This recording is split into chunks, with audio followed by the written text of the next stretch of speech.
My colleague Tanya Beckett caught up with Isabel dos Santos, and Tanya asked her what she believes to be the biggest obstacle to further growth in Angola. Education definitely is still something that we need to do more of.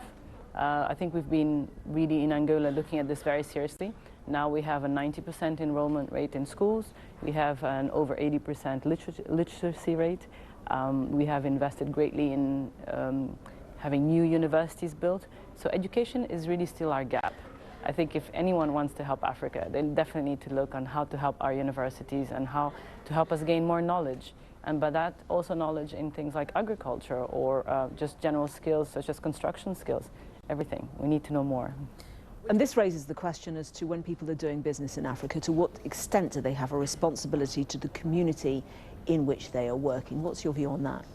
I think we have seen a change in mindset.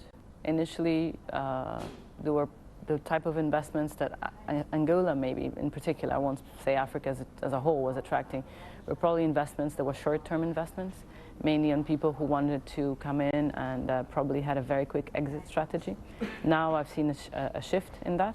Companies that are setting up businesses today are thinking of mid to long-term plans. They're employing a lot more local people. They are also entering into agreements with universities and training facilities. And I think that that's very important, that change of mindset. Do you very closely observe the rise of a middle class when you travel around Africa? With great pleasure, yes, very much so. So how do you observe that?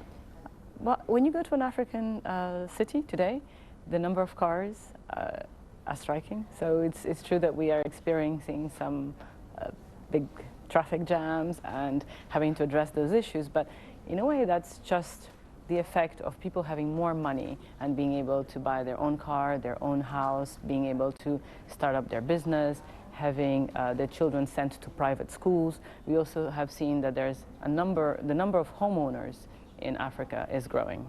You emphasize very much the role of women. You clearly see it as being important. Do you think that there is a correlation between female activity in politics and in business and economic success? I think there's a young generation of African women who are highly educated. They're also very exposed to the world, and they want to build industries, they want to create jobs, they want to change things in the fashion industry, they want to change history, they want to change their continent. And that's our dream, is make Africa a place like anywhere else in the world.